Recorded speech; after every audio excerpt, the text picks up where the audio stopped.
A aplicação de uma pena, ela deve ir além do encarceramento do indivíduo. É necessário que haja exploração das possibilidades de humanização das medidas, para que justamente favoreçam a reintegração social e prevenção de novos crimes. As penas previstas no Código Penal são 3: pena privativa de liberdade, restritivas de direito e pena de multa. Dito isso, vamos iniciar o assunto com a pena de multa, que é uma espécie de pena alternativa, que partindo do preceito secundário, ela pode ser do tipo incriminadora, isolada, alternativa ou cumulativa com a privativa de liberdade, além de poder substituir a prisão. Ela se destina ao Fundo Penitenciário Nacional, salvo nos estados que têm leis específicas quanto à destinação do valor arrecadado. Para a aplicação da pena, o juiz atenta a 2 critérios. No primeiro momento, o juiz fixa a quantidade de dias multas. Posteriormente, ele avalia quanto vale cada dia multa. O Código Penal traz que a pena de multa pode ser fixada variando entre 10 a 360 dias multa. Cada dia multa vale 1/30 do salário mínimo e até 5 vezes esse valor. Se o juiz optar colocar o valor máximo, que equivale a 5 vezes o salário mínimo, e ainda assim ficar um valor baixo para a capacidade econômica do condenado, ele pode triplicar o valor. Mas quando o juiz fixa esse menor valor, como ele escolhe qual o valor que vai ser utilizado? Mais perto do mínimo, no meio ou mais perto do máximo? Tem uma corrente que traz que o juiz vai variar apenas analisando o artigo 58 do Código, que trata das circunstâncias judiciais.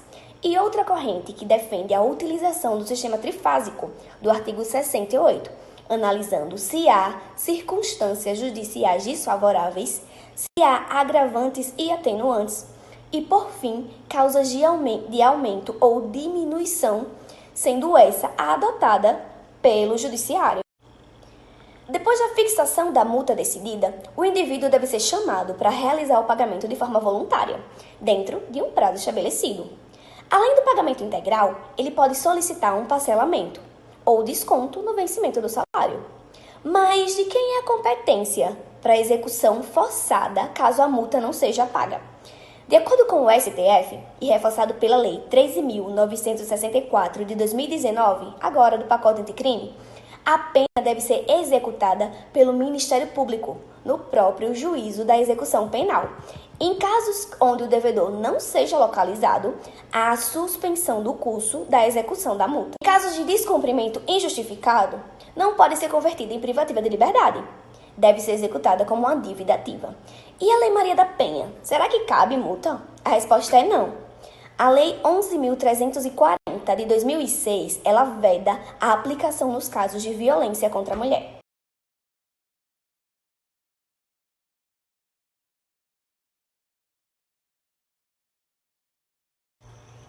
Dando continuação à temática, agora vamos abordar sobre as penas restritivas de direito.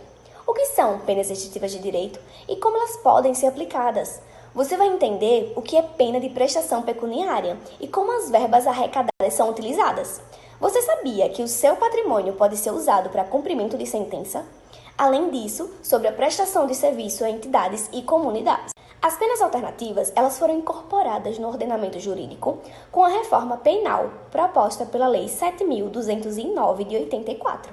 E ela foi reforçada pela Lei 9.714 de 98.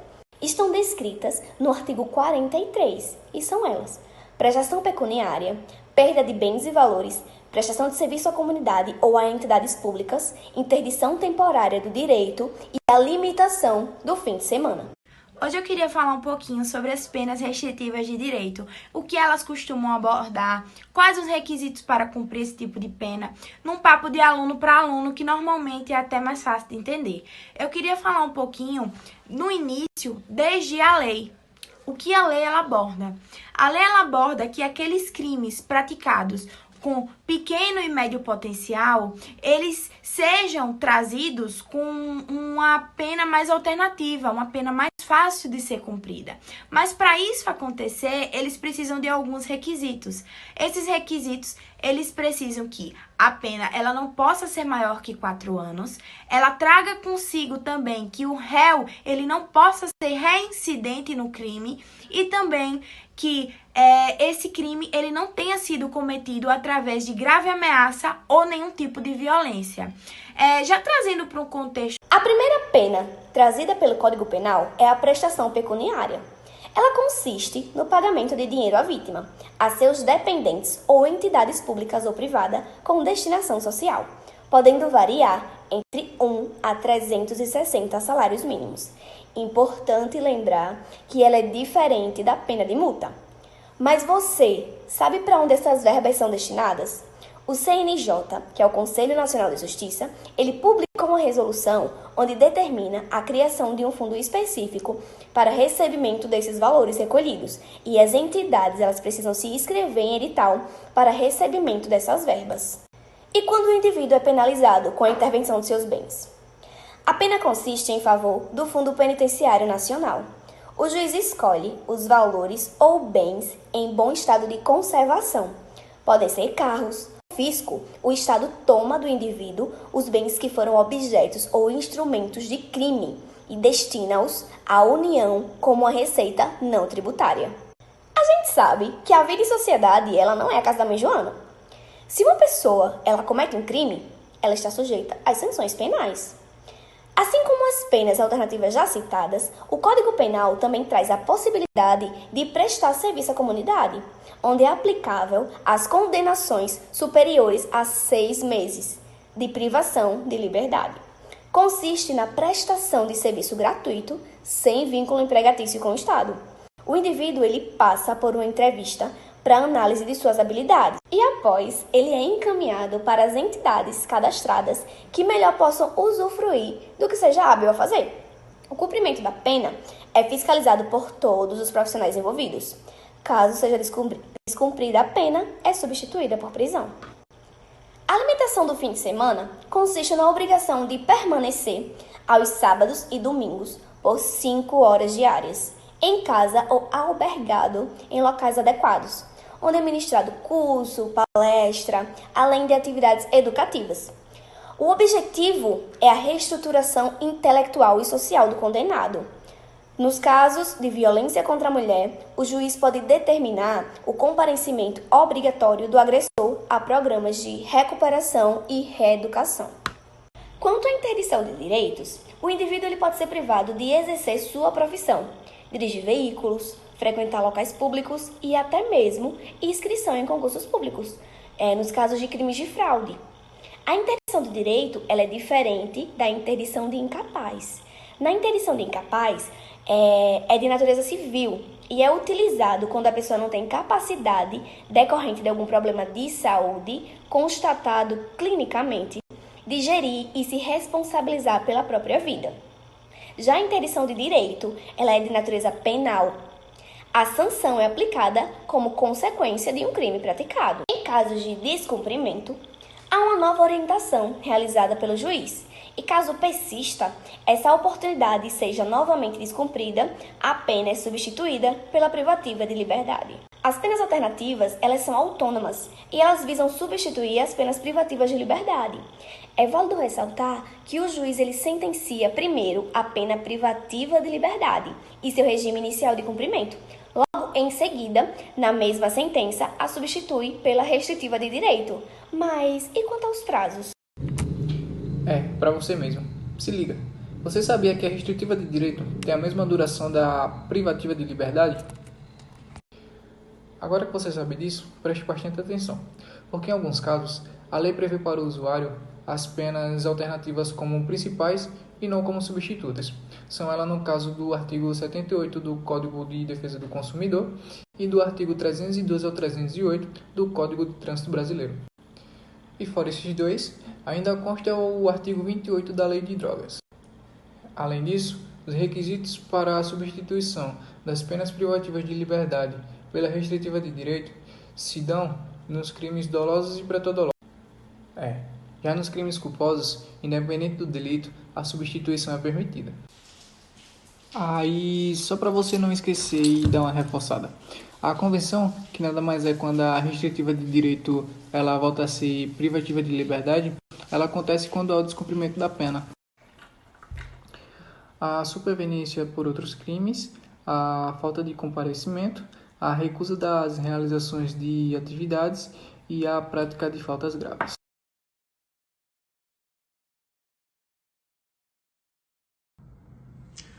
Fala pessoal, tudo bem? Aqui quem fala é o professor Bruno Leitão, professor e pesquisador em ciências criminais, e foi procurado pela Maiana para dar opinião sobre 2 temas em até 5 minutos, que eu acredito que pela complexidade vai ser a minha maior dificuldade é delimitar esse tempo. Deixa eu pegar aqui elas. Primeira delas, de acordo com as estatísticas do Estado, segundo os dados das séries, uma extrapolação da capacidade total das unidades prisionais. Do seu ponto de vista, a pena privativa de liberdade é um fator eficiente na ressocialização do indivíduo? Tá. Primeiro, eu diria que o próprio termo ressocialização, ele é ilógico, porque pensa comigo, se você pensa que vai pegar um indivíduo que está em sociedade e vai levá-lo a um local fora da sociedade, onde supostamente estariam as pessoas que cometem os maiores crimes, os maiores desvios. E lá você vai entender que ela vai aprender a ser socializada fora do ambiente de onde ela veio, é um paradoxo muito claro.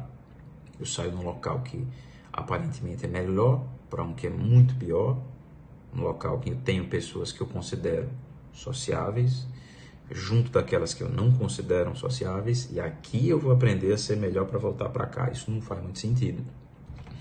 Perceba que não é a privação da liberdade que melhora uma pessoa.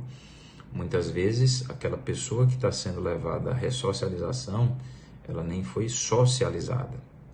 Por quê? Quando você aprofunda estudos da criminologia, você vai perceber que ninguém acorda do nada para praticar um crime.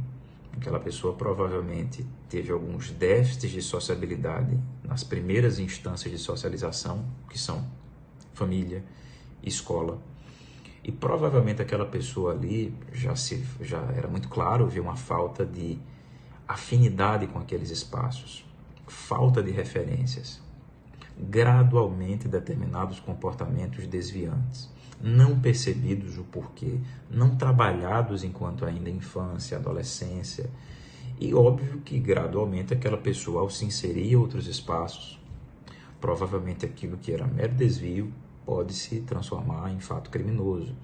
Então achar que aquela pessoa que provavelmente teve algum déficit, seja ele sociológico ou até de ordem psicológica, agora vai ser levada para esse espaço e vai ser trabalhada de uma melhor forma do que aquilo que aqui poderia ser trabalhado de forma mais eficaz, é um paradoxo.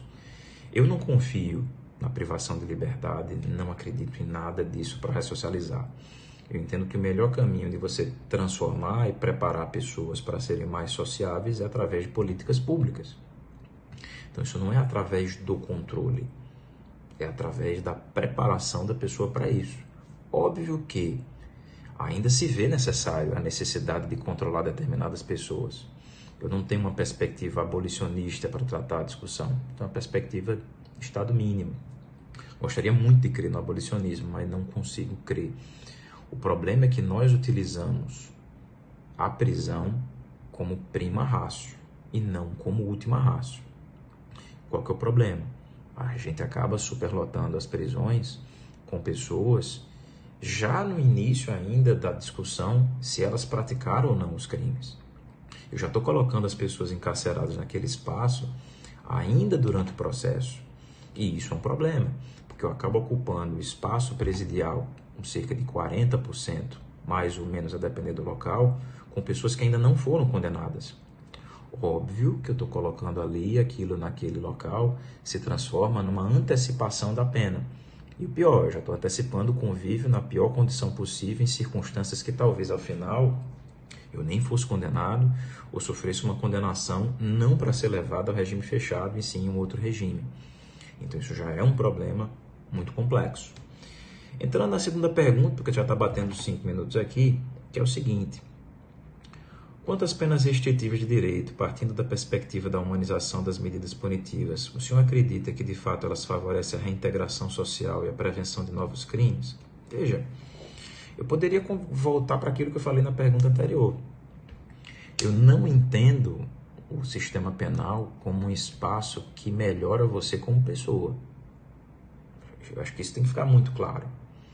O sistema penal é o ponto lá final que deveria ser utilizado de forma excepcional e que, na verdade, a gente utiliza como regra para a grande maioria dos criminosos. E achar que esse espaço é um espaço que muda pessoas é contraditório. O local onde prepara pessoas para serem pessoas mais socializáveis é o espaço fora do presídio, fora das penas.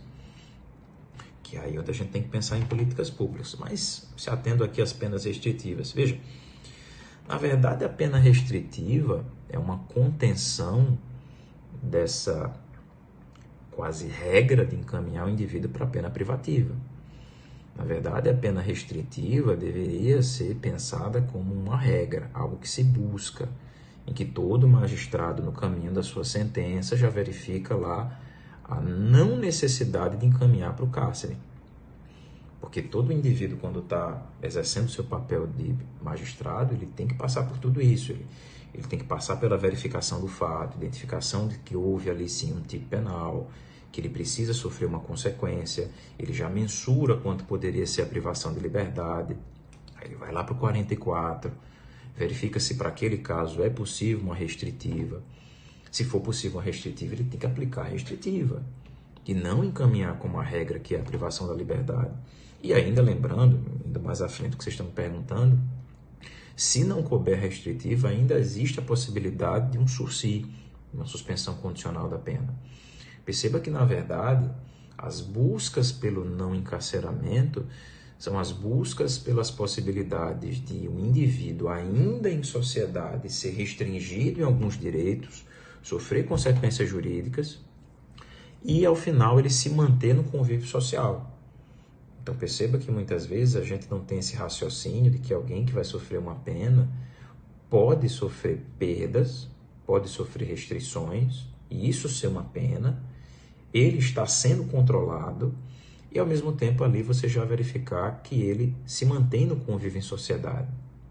Então, isso pode ser muito mais eficaz sobre a perspectiva de melhorar uma pessoa ao mesmo tempo que se pune, do que necessariamente encaminhar aquela pessoa para o pior espaço possível, certo? Então, façam esse tipo de reflexão. Como que eu acho que eu vou transformar uma pessoa melhor encaminhando ela para a privação de liberdade? Será que eu preciso realmente mandar todas essas pessoas para lá? Será que existem mecanismos de controle e de punição fora daquele espaço que podem ser eficazes para crimes menos graves, para pessoas que não demonstram reincidência? Eu acho que eu trago aqui ao final da minha fala muito mais questionamentos do que respostas. Porque se certamente eu tivesse respostas para tudo isso aqui, eu estaria milionário e não estaria nem aqui. Então, precisamos ter esse tipo de reflexão. Porque, veja, a gente é muito trabalhado a discutir o sistema penal numa discussão antitética, em que eu sou uma pessoa do bem, uma outra pessoa que comete esse crime é uma pessoa distante do meu convívio, que é uma pessoa do mal. Isso é uma grande falácia. Boa parte de vocês aí que estão me ouvindo podem ter praticado condutas criminosas, poderiam ter sido punidas, e a grande diferença de vocês para quem está lá é que vocês não foram pegos. A gente tem mais de 300 crimes. Crimes que vão de ofensa à honra, a crimes contra patrimônio, e que a diferença é que talvez eu não fui descoberto. Então, a sutileza de estar entre o caminho do bem e o caminho do mal é a descoberta. Então, muitas vezes eu estou nessa condição. Então, cuidado. Essa forma de tratamento que eu falo aí que deve acontecer para as outras pessoas, do nada pode acontecer algo muito semelhante contra um parente seu, contra um vizinho seu, contra uma pessoa querida sua, ou você mesmo. E aí você vai vir para mim e dizer, mas no meu caso é diferente. Então, cuidado. Nunca pense para o outro aquilo como consequência que você não vai querer para si. Pense nisso. Faça esse tipo de reflexão que você vai pensar em um sistema penal de forma diferente, que aquilo que eu quero para o outro deve ser aplicado para mim. Pense dessa forma e certamente você vai mudar um pouco das suas reflexões. Beleza, pessoal? Qualquer coisa estou à disposição. Um abraço para vocês e bom final de trabalho aí. Tchau, tchau. Até mais.